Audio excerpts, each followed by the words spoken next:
नमस्कार दोस्तों, good evening. आप सभी का बहुत बहुत स्वागत है। चलिए हम लोग शुरू करते हैं आज का सेशन। और पिछले क्लास में हम लोग 70 तक यहाँ पर देख लिए थे। आज देखेंगे 71 से। लास्ट क्लास में एक क्वेश्चन पूछा गया था आप सभी से कि वो कौन सी नदी है जो अमरकंटक से निकलती है, और कुछ लोगों ने सही जवाब दिया, तो इसका आंसर हो जाएगा आपको नर्मदा नदी। ठीक है, नर्मदा नदी जो है वो अमरकंटक से निकलती है, तो राइट आंसर हो जाएगा आपका यहाँ पर आंसर नंबर डी हो जाएगा। ठीक है, चलिए तो आज हम लोग देखते हैं दूसरा नंबर प्रश्न 72, और इसका जवाब आप लोग देते चलिए। चैनल पर नए हैं, चैनल को सब्सक्राइब कर लीजिएगा, बेल आइकन दबा लीजिएगा ताकि आपको हर एक वीडियो का नोटिफिकेशन मिलता रहे। 72 नंबर आपका प्रश्न है, और यहाँ पर ज्योग्राफी का आपका सेशन चल रहा है। इससे पहले भी बहुत सारा क्लास हो गया है वहाँ पर, तो आप प्लेलिस्ट में जा कर के सारा वीडियो देख सकते हैं। प्रश्न है कि कालिंदी जो नदी है ये किसकी दूसरा नाम है। कालिंदी नदी है, नदी का दूसरा नाम क्या है। ठीक है, तो कालिंदी एक नदी है, उसका दूसरा नाम आपसे पूछा जा रहा है। वो ऑप्शन देख लीजिए, इसका आंसर क्या होगा। तो कालिंदी नदी जो है आपका जो दूसरा नाम है इसका, वो हो जाएगा आपका यमुना नदी। ठीक है, यमुना नदी को ही आपको कहा जाता है कालिंदी नदी। यमुना जो है आपको यमुनोत्री से निकलती है यमुना नदी। ठीक है, यमुना कहाँ से निकलती है, यमुनोत्री यानी कि उत्तराखंड में है, और वहीं से निकलती है, और आपका उत्तराखंड यूपी होते हुए प्रयागराज में जाकर के गंगा में मिल जाती है। नेक्स्ट है आपका थर्ड नंबर प्रश्न 73 है कि निम्नलिखित में से किस नदी का उद्गम स्थान जो है वो तिब्बत में है। तो तिब्बत में किस नदी का उद्गम स्थान है जहाँ से वो आपको नदी निकलती है। उद्गम मतलब उदय होना। तो ऑप्शन देखिए, गोदावरी। गोदावरी तो आपको कहाँ से निकलती है, त्र्यंबकेश्वर से निकलती है। महानदी भी आपको नहीं होगा, है ना, क्योंकि महानदी आपको छत्तीसगढ़ से निकलती है। सोन नदी, सोन भी आपका नहीं होगा। सी नंबर ऑप्शन हो जाएगा आपका ब्रह्मपुत्र नदी। ये जो नदी है आपको तिब्बत में मानसरोवर से आपका निकलती है। ठीक है, और यहीं से सिंधु नदी भी निकलती है, और आपका ब्रह्मपुत्र नदी भी निकलती है। यानी कि सिंधु नदी तो चल जाती है आपको पश्चिम की ओर, और ब्रह्मपुत्र नदी चल जाती है पूर्व की ओर आपका। नेक्स्ट है आपका 74 नंबर प्रश्न है कि निम्नलिखित में से कौन सा कथन भारतीय नदियों के विषय में सत्य नहीं है। जो भारत की नदियां हैं उसके विषय में सत्य नहीं है। 4 ऑप्शन है। तो ऑप्शन कह रहा है कि हिमालयी नदियां सदाबहार है। तो बिल्कुल सही है, जो हिमालय की नदियां हैं वो सदाबहार है, सालों भर उसमें पानी रहता है, इसलिए उसको कहा जाता है सदाबहार नदी। ठीक है, तो ये तो आपका नहीं होगा। प्रायद्वीपीय नदियां मौसमी नदियां, ये भी आपका सही है, क्योंकि जो प्रायद्वीपीय भारत की नदियां हैं, दक्षिण भारत की जो नदियां हैं, वो आपको मौसम यानी कि बरसात के टाइम में इसमें बहुत ज़्यादा बाढ़ आता है, लेकिन बाकी दिन ये शांत रहता है, तो इसको मौसमी नदी कहा जाता है। सी नंबर ऑप्शन है आपका कि हिमालयी नदियाँ बहुत छोटे डेल्टा का गठन करती है। तो ये आपका गलत है। ठीक है, हिमालय की जो नदियाँ हैं वो बहुत बड़ी बड़ी नदियाँ हैं, और वो छोटे डेल्टा का गठन नहीं करती है, ये होगा बड़ी डेल्टा का गठन करती है। ठीक है, तो 74 का जो आपका आंसर हो जाएगा वो आपका सी नंबर हो जाएगा। और डी नंबर है कि प्रायद्वीपीय नदियाँ में पानी की मात्रा कम होती है, तो ये भी आपका सही है, और यही कारण है कि इसको मौसमी नदी भी कहा जाता है। तो आंसर हो जाएगा आपका सी, है ना। प्रायद्वीपीय भारत की जो भी नदियाँ हैं वो छोटी छोटी नदियाँ हैं। ठीक है, जैसे कि आपको महत्वपूर्ण नदी कौन कौन सी है, गोदावरी हो गया, आपका कृष्णा हो गया, तुंगभद्रा हो गया, कावेरी हो गया, महानदी हो गया, तो ये सभी है आपको दक्षिण भारत की नदियाँ, और ये मौसमी नदी है। नेक्स्ट है आपका 75 नंबर। निम्न में से कौन सा एक अंतर्देशीय जल निकासी के साथ एक नदी नहीं है। तो अंतर्देशीय जल निकासी के साथ एक नदी नहीं है वो पूछा है। उत्तर देखिए, रूपेन है, बनास है, पेरियार है, तो ये तीनों है आपका। 75 का आंसर क्या हो जाएगा आपको, अंतर्देशीय जल निकासी के साथ एक नदी नहीं है। तो इसका जो आंसर हो जाएगा वो हो जाएगा आपका रूपेन है, बनास नदी भी है, और तो देखिए इसका आंसर हो जाएगा आपका डी नंबर, है ना, सरस्वती नदी हो जाएगा आपका right answer, answer number D. Next चलिए देखिए, यहाँ पर सी दिया है, लेकिन आपका इसका आंसर डी कर लीजिएगा। चलिए नेक्स्ट प्रश्न देखिए,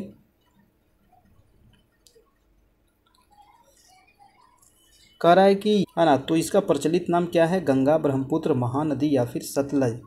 तो 76 का क्या हो जाएगा, ब्रह्मपुत्र। देखिए इसी को सांगपो कहा जाता है ना। सांगपो कहाँ कहा जाता है, जब ये नदी निकलती है आपको एक मिनट।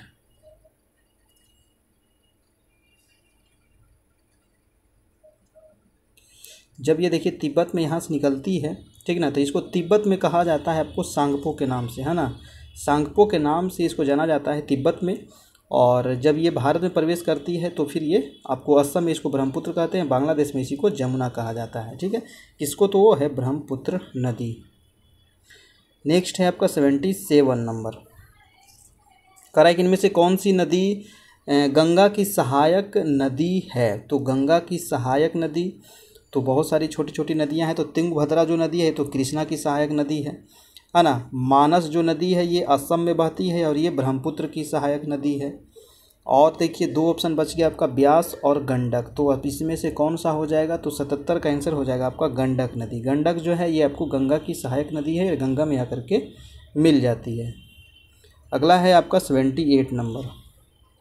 भारत सरकार ने भारत में कितने नदियों को प्रमुख नदियों के रूप में स्वीकृत किया है। तो भारत सरकार ने भारत में कितने नदी को प्रमुख नदी के रूप में वर्गीकृत किया है, तो इसका क्या हो जाएगा आपका, तो वो है टोटल 12 नदी, ठीक है।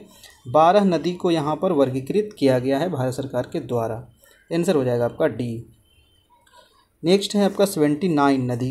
79 नंबर है कि किस नदी को बंगाल का शोक कहा जाता है, ठीक है, यानी कि सौरो ऑफ बंगाल, है ना, क्योंकि ये बंगाल में जाकर के बहुत ज़्यादा आतंक मचाता है, बहुत ज़्यादा जान माल की क्षति होती है, तो इसके वजह से इसको कहा जाता है बंगाल का आतंक या फिर बंगाल का शोक भी कहा जाता है। तो वो नदी है आपको दामोदर नदी, ठीक है। जब दामोदर नदी पर बांध नहीं बनाया गया था तो ये बहुत ज़्यादा आतंक मचाता था आपको बंगाल में। तो इस पर जब बांध बन गया आपको दामोदर वैली कॉरपोरेशन, है ना, DVC, तो ये फिर धीरे धीरे शांत हो गया। इस पर और भी बहुत ज़्यादा बांध बन चुका है, इसके कारण अब ये बंगाल का शोक नहीं है, लेकिन जब इसका नाम पड़ गया है तो ये बार बार एग्जाम में पूछा जाता है। जैसे बिहार का शोक कौन सी है, तो आप बताइए, पूछा जाता है एग्जाम में, बिहार का शोक किस नदी को कहा जाता है। अगला है आपका 80 नंबर। निम्नलिखित नदियों में से कौन सी नदी जो है वो पश्चिमी घाट में निकलती है। अब देखिए पश्चिमी घाट से निकलती है, तो पश्चिमी घाट पर्वत आपका ये रहा, है ना, ये जो आपको दिख रहा है तो ये है आपका पश्चिमी घाट पर्वत। यहाँ से कौन सी नदी निकलती है, तो बताइए, घग्गर नदी, कृष्णा, दामोदर, सोन। तो सोन नदी तो आपको निकलती है मध्य भारत से, है ना, अमरकंटक के पास से, ठीक है। दामोदर नदी भी निकलती है आपको छोटा नागपुर के पठार से, तो ये भी नहीं होगा। एक है आपका घग्गर और एक है आपका कृष्णा। तो इसका आंसर जो हो जाएगा वो हो जाएगा आपको कृष्णा नदी। कृष्णा नदी जो निकलती है ये महाराष्ट्र के महाबलेश्वर से निकलती है, महाराष्ट्र के महाबलेश्वर से निकलती है। और महाबलेश्वर कहाँ है, तो आपको पश्चिमी घाट पर्वत के ही पास है, तो आंसर हो जाएगा आपका बी नंबर। नेक्स्ट है आपका 81 कह रहा है कि कौन सी नदी अरब सागर में नहीं मिलती है। तो वो कौन सी नदी है जो अरब सागर में, ये है आपका अरब सागर, ठीक है, ये है आपका अरब सागर। तो अरब सागर में कौन सी नदी, नर्मदा नदी और ताप्ती नदी, ये दोनों नदी निकलती है आपको मध्य भारत से, है ना, अमरकंटक से निकलती है नर्मदा, और ताप्ती नदी भी यहीं से नीचे से निकलती है आपको। ये दोनों आकर के गिरती है कहाँ, तो अरब सागर में, ठीक है। पेरियार नदी जो है ये आपको केरल की नदी है, ठीक है, और केरल से निकल करके पश्चिमी घाट से निकल करके ये भी अरब सागर में आकर के गिरती है। महानदी जो है ये देखिए यहाँ पर छत्तीसगढ़ है, छत्तीसगढ़ से निकलती है और आपको उड़ीसा होते हुए ये बंगाल की खाड़ी में गिरती है, तो इसका आंसर क्या हो जाएगा आपको महानदी। नेक्स्ट है आपका 82, भारत की दूसरी सबसे लंबी नदी। तो दूसरी सबसे लंबी नदी कौन सी हो जाएगी, बताइए। 82 का क्या होगा आपका, तो दूसरी जो सबसे लंबी नदी है वो है आपको गोदावरी नदी, ठीक है, भारत की कह रहा है, तो भारत की दूसरी सबसे हो जाएगा आपको गोदावरी। आंसर हो जाएगा आपका आंसर नंबर डी नंबर, ठीक। और ये आपको दक्षिण भारत की नदियां हैं, प्रायद्वीपीय नदी भी इसको कहा जाता है। अगला है आपको, और सबसे लंबी अगर पूछे तो हो जाएगा गंगा नदी है, दूसरे गोदावरी। वो कह रहा है क्वेश्चन है कि भारत की सबसे लंबी नदी कौन सी है जो समुद्र में प्रवाहित नहीं होती है। समुद्र में प्रवाहित नहीं होती यानी कि समुद्र में उसका जल नहीं गिरता है, तो वो कौन सी नदी है। ऑप्शन देखिए, गंगा, यमुना, ताप्ती, कावेरी। देखिए गंगा नदी जाकर के बंगाल की खाड़ी में गिरती है तो आपको पता है, तो ये इसका आंसर नहीं होगा, ये तो समुद्र में गिर रहा है। ताप्ती नदी, ताप्ती भी जाकर के अरब सागर में गिरता है, और कावेरी नदी भी बंगाल के खाड़ी में गिरता है। यमुना नदी जो है ये आपको इलाहाबाद में यानी कि प्रयागराज में जाकर के गंगा नदी से ये मिल जाता है। ठीक है, तो इसका आंसर क्या हो जाएगा आपका बी नंबर, ये समुद्र में नहीं जाता है। अगला है आपका 84 नंबर, निम्न में से कौन सी सिंधु नदी की सहायक नहीं है। तो पिछले क्लास में बताए थे सिंधु की 5 सहायक नदी है। ठीक है, सिंधु की 5 प्रमुख सहायक नदियां हैं, है ना। वो कौन कौन सी नदी है क्रम से बताए थे, तो वो क्रम आप लोग जल्दी से बताइए। देखिए सिंधु की 5 सहायक नदी है। सिंधु निकलती है आपको कहाँ से, तो मानसरोवर से। सिंधु नदी पहले निकल रही है यहाँ से मानसरोवर से, है ना। ये निकली है आपको जम्मू कश्मीर होते हुए चली जाती है पाकिस्तान में। ठीक है, तो सबसे पहले जो इसमें मिलती है आकर के झेलम नदी, है ना। झेलम, चेनाब, रावी, ब्यास, सतलज, यानी कि कौन सी सहायक नहीं है, तो सिंधु का झेलम है ना, रावी है, सतलज है, ब्यास है। चंबल नदी जो है ये आपको सिंधु की सहायक नहीं है। ठीक है, चंबल नदी आपको मध्य भारत से राजस्थान होते हुए होकर के ये बहती है, तो इसका आंसर हो जाएगा आपका आंसर नंबर सी। और कौन कौन सी सहायक है सिंधु का, तो आप याद रखिएगा, है ना। कौन सा, झेलम, चेनाब, रावी, ब्यास और हो जाएगा आपको सतलुज। तो ये 5 नदी है जो सिंधु की सहायक नदी है। ठीक है, और पांचों जो नदियां हैं पंजाब से होकर के बहती है, इसीलिए उसका नाम पड़ा है पंजाब। नेक्स्ट है 85 नंबर, किस नदी को दक्षिण गंगा के नाम से भी जाना जाता है, यानी कि दक्षिण गंगा, है ना। देखिए दक्षिण की गंगा और दक्षिण गंगा ये दोनों में अंतर है और दोनों अलग अलग क्वेश्चन है। दोनों पूछा जाता है दक्षिण गंगा किसको कहते हैं, दक्षिण की गंगा किसको कहते हैं। तो ये है दक्षिण गंगा, बताइए कौन सा होगा आपको। तो दक्षिण गंगा कहा जाता है आपको गोदावरी नदी को, और दक्षिण की गंगा कहा जाएगा आपको कावेरी नदी को। तो ये दोनों में अंतर है, याद रखिएगा। ठीक है, ये दोनों हमेशा पूछा जाता है। तो दक्षिण गंगा कहा जाता है आपको गोदावरी नदी ये रहा आपका। और ये कहाँ से निकल रही है, तो ये आपको नासिक जिला है आपको कहाँ, महाराष्ट्र में। और वहीं एक त्र्यंबकेश्वर गांव है, वहीं से निकलती है आपको। नेक्स्ट है 86 नंबर की नर्मदा नदी का उद्गम स्थल कौन सा है, नर्मदा। तो कई बार आपको बताया, अभी फर्स्ट क्वेश्चन कल जो पूछे थे यही था। नर्मदा के जो उद्गम है वो है अमरकंटक की पहाड़ियाँ, तो आंसर हो जाएगा आपका ए नंबर। अगला है आपका 87 नंबर। 87 आज हम लोग देखेंगे 100 तक, और इसके बाद फिर हम लोग अगले क्लास में देखेंगे। 87 है कि इनमें से कौन सी गंगा की सहायक नहीं है। तो गंगा की सहायक नहीं है, तो गंगा की तो सैकड़ों सहायक नदियां हैं, उसमें से कुछ कुछ जो प्रमुख नदी है, तो यमुना तो आपको गंगा की सहायक नदी है जो आकर के प्रयागराज में मिलती है। अब बताइए कोसी बच गया, मानस बच गया। तो देखिए मानस जो अभी आपको बताए थे कि मानस नदी जो है ये आपको असम में बहती है। ठीक है, मानस असम में बहती है, और ये किसकी सहायक नदी है, तो ये है ब्रह्मपुत्र की सहायक नदी। ठीक है, तो ये हो जाएगा आपका आंसर नंबर डी। गोमती नदी, कोसी नदी, है ना, ये सभी आपको गंगा की सहायक नदी है। अगला है आपका 88 नंबर, ब्रह्मपुत्र नदी निम्नलिखित में से किस देश से होकर के प्रवाहित नहीं होती है। तो ब्रह्मपुत्र नदी जो है सबसे पहले ये निकलती है आपको तिब्बत से। ठीक है, तिब्बत से निकलती है, और ये पूरा तिब्बत होते हुए ये आपको भारत में प्रवेश करती है। देखिए हम मैप में देख लीजिए, तो ये रहा आपका सिंधु नदी, मानसरोवर से निकलती है, पूर्व की ओर ये बहती है, आपको पूरा तिब्बत में बहती है। और यहाँ पर आपको नामचा बरवा एक पर शिखर है ना, अरुणाचल प्रदेश में, यहीं से आपको यू टर्न लेकर के अरुणाचल में प्रवेश करती है, और पूरा असम राज्य होते हुए आपको ये बांग्लादेश में प्रवेश कर जाती है। तो चीन में तो आपको बह रहा है, यानी कि तिब्बत जो है वो चीन में ही आता है, बांग्लादेश में भी बह रहा है, भारत में भी बह रहा है, नेपाल में ये नहीं जाती है। तो आंसर हो जाएगा आपका आंसर नंबर डी, है ना। नेपाल, ये रहा नेपाल, तो नेपाल में ये ब्रह्मपुत्र नदी आपकी नहीं जाती है। आंसर हो जाएगा डी नंबर।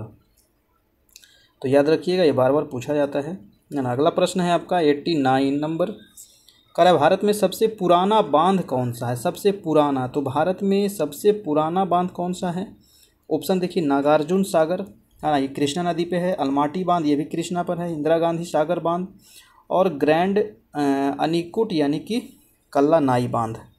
तो इसका आंसर हो जाएगा आपका ग्रैंड अनीकुट बांध, है ना। आंसर नंबर हो जाएगा आपका डी नंबर, ये जो है आपका सबसे पुराना बांध में गिना जाता है।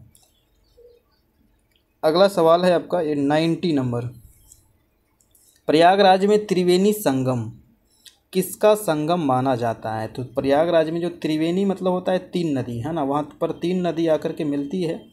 तीन नदी है, गंगा यमुना और सरस्वती नदी।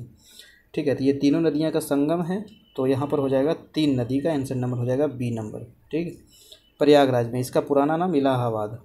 नेक्स्ट है आपका 91 है कि कोयना बांध, कोयना एक बांध है, वो किस राज्य में है? ठीक है, किस राज्य में है आपको बताना है कि ये किस नदी पर है। ठीक है, नदी भी आपको कमेंट करके बताना है और ये किस राज्य में है। तो कोयना बांध जो आपको पड़ता है तो ये है आपका महाराष्ट्र में। ठीक है, महाराष्ट्र में है आपको कोयना बांध, ये कई बार एग्जाम में पूछा गया है। नेक्स्ट है आपका 92। देखिए 92 नंबर प्रश्न यहाँ पर अधूरा है तो इसको आप छोड़ दीजिए। 93 नंबर प्रश्न देखिए कि हीरा कुंड डैम किस नदी पर स्थापित किया गया? यहाँ पर हीरा कुंड कर लीजिएगा। तो हीरा कुंड जो बांध है यानी कि डैम है जो बनाया गया है, ये किस नदी पर है? तो सबको पता होगा, है ना, हीरा जो है महान है और ये महानदी पर है, महानदी। और ये कहाँ है? तो ये उड़ीसा में है। ठीक है, उड़ीसा में है महानदी पर आपका। ठीक, और ये दुनिया का सबसे लंबा बांध है। ठीक है, दुनिया का सबसे लंबा बांध है आपका हीराकुंड बांध। नेक्स्ट है आपका 94 नंबर कि अलमाटी बांध जलविद्युत परियोजना नदी पर अवस्थित है। यानी कि अलमाटी बांध जो जलविद्युत परियोजना है ये किस नदी पर अवस्थित है ना, किस नदी पर है? तो नदी हो जाएगा आपका आंसर नंबर कृष्णा नदी। ठीक है, कृष्णा नदी पर है। कृष्णा के बारे में कई बार बताए हैं आपको, महाबलेश्वर से निकलती है। ठीक है, और ये अलमाटी बांध उसी पर है आपका। अगला है आपका 95 नंबर की शरावती पनबिजली परियोजना कहाँ है ना। शरावती जो है ये कहाँ है यानी कि किस राज्य में है? राज्य बताना है, किस राज्य में है शरावती परियोजना। और ऑप्शन देखिए पुडुचेरी, कर्नाटक, तमिलनाडु और केरल। तो 95 का क्या हो जाएगा आपका? 95 का हो जाएगा कर्नाटक में है। ठीक है, शरावती परियोजना जो है शरावती नदी पर है। शरावती एक नदी भी है जो कर्नाटक में बहती है और ये कहाँ है? तो कर्नाटक राज्य में है। आंसर नंबर हो जाएगा आपका बी। नेक्स्ट है आपका 96 नंबर कि हीराकुंड जलाशय किस नदी पर निर्मित किया गया है? हीराकुंड अभी आपको बताए थे, हीरा, है ना, हीराकुंड महानदी पर है ना, उड़ीसा में। अभी आपको बताया दुनिया की सबसे लंबी ये आपको बांध है हीराकुंड बांध, जो याद रखिएगा महानदी पर है, उड़ीसा राज्य में। नेक्स्ट है 97 नंबर, और 97 नंबर यहाँ पर आपको मिलान करना है कौन कौन से यहाँ पर ऑप्शन जो सही है। निम्नलिखित बिजली घरों में से कौन दामोदर घाटी परियोजना के साथ जुड़ा हुआ है? अब देखिए दामोदर घाटी जो परियोजना है इसको कहा जाता है DVC, है ना, दामोदर वैली कॉरपोरेशन। ठीक है, 1948 ईस्वी में ये आपको बनकर तैयार हुआ था, पंडित जवाहरलाल नेहरू के द्वारा इसको उद्घाटन किया गया था। और ये जो बनाया गया था आपको TVC के तर्ज पर बनाया गया था, टेनेसी वैली कॉरपोरेशन। टेनेसी जो नदी है ना, ये आपको बहती है यूएसए में बहती है टेनेसी नदी, उसी पर बनाया गया था टेनेसी वैली कॉरपोरेशन, और उसी के तर्ज पर भारत में बनाया गया आपको DVC। तो कह रहा है कि दामोदर जो घाटी है ये परियोजना का साथ जुड़ा हुआ है। कौन कौन जुड़ा हुआ है? दुर्गापुर, चंद्रपुरा और हम्पी और मैथन। देखिए दुर्गापुर आपको जुड़ा हुआ है, आपको चंद्रपुर भी जुड़ा हुआ है, मैथन भी जुड़ा हुआ है। ये हम्पी जो है, हम्पी पड़ता है आपको कर्नाटक में, हम्पी पड़ता है कर्नाटक में। और ये नदी की बात किया जा रहा है दामोदर नदी। दामोदर नदी कहाँ बहती है? तो झारखंड में। तो ये झारखंड में आपका ये कर्नाटक से रिलेटेड नहीं होगा। तो आंसर हो जाएगा आपका आंसर नंबर 1, 2 और 3 सही है। तो 1, 2, 3 यानी कि सी नंबर सही है आपका। ठीक है, अगला है आपका 98 नंबर, कह रहा है कि तुंगभद्रा बहुउद्देशीय परियोजना निम्नलिखित नदियों में से किस नदी की उपनदी के तट पर स्थापित की गई है? तो तुंगभद्रा, अभी कई बार बताएं कि तुंगभद्रा जो नदी है ना, ये जो नदी है ये आपको कृष्णा की सहायक नदी है। कृष्णा की सहायक नदी है तुंगभद्रा नदी, और ये कर्नाटक से में आपको बहती है ना। और ये कह रहा है कि किस नदी के उपनदी के तट पर स्थापित किया गया है? तो आपका आंसर क्या हो जाएगा? आंसर नंबर बी यानी कि कृष्णा नदी। अगला है आपका 99 नंबर, जायकवाड़ी परियोजना जो कि सबसे बड़ी सिंचाई परियोजना है किस नदी पर बनाया गया है? देखिए जायकवाड़ी जो परियोजना है ये बहुत बड़ी परियोजना है सिंचाई के लिए, है ना। ये किस नदी पर बनाया गया है? तो क्या होगा आपका 99 का हो जाएगा आपका आंसर नंबर ए यानी कि गोदावरी नदी पर, है ना। कहाँ बनाया गया है? तो गोदावरी नदी पर आपको परियोजना बनाया गया जायकवाड़ी, महाराष्ट्र में। नेक्स्ट है आपका आज का 100 प्रश्न, और लास्ट में आपसे एक सवाल पूछा जाएगा, उसका जवाब आप कमेंट बॉक्स में आपको देना है। कह रहा है कि कोसी बाढ़ नियंत्रण और सिंचाई परियोजना अवस्थित है। तो कोसी बाढ़ नियंत्रण और सिंचाई परियोजना कहाँ स्थित है बताइए? तो कोसी नदी जो है ये आपको बिहार का शोक है ना। कोसी नदी को ही कहा जाता है बिहार का शोक, यानी कि कोसी नदी से हर साल बहुत सारा जान माल की क्षति होती है उत्तरी बिहार में, तो इसी वजह से इसको कहा जाता है बिहार का शोक। और ये जो परियोजना है ये आपको बिहार की परियोजना है। आंसर हो जाएगा आपका डी नंबर। ठीक है, तो यहाँ पर आपका आज सवाल समाप्त होता है। अगला जो सवाल है ये कल के लिए आपको कमेंट बॉक्स में कमेंट करना है कि इसका आंसर क्या होगा। प्रश्न है कि काली मिट्टी के लिए सर्वाधिक उपयुक्त नकदी फसल कौन सी है? देखिए काली मिट्टी जो है इसके बारे में थोड़ा सा आपको बता दें। ये है आपको देखिए महाराष्ट्र में आपको भारत में सबसे अधिक काली मिट्टी यहीं पाई जाती है। कहाँ? तो ये महाराष्ट्र में। ठीक है, काली मिट्टी का जो निर्माण होता है ये आपको ज्वालामुखी क्रिया की वजह से होता है। ज्वालामुखी क्रिया जब होती है तो लावा आकर के पृथ्वी पर जम जाती है और उसके जब टूटने फूटने से काली मिट्टी का निर्माण होता है। ठीक है, और इसी काली मिट्टी में किस फसल का उत्पादन किया जाता है ये आपको बताना है। ऑप्शन है कपास, चाय, जूट या तिलहन। ठीक है, तो कमेंट बॉक्स में इसका आंसर दीजिएगा और फिर मिलेंगे कल नेक्स्ट वीडियो में। तब तक के लिए गुड बाय, टेक केयर, आप लोग अच्छे से रहिए, धन्यवाद।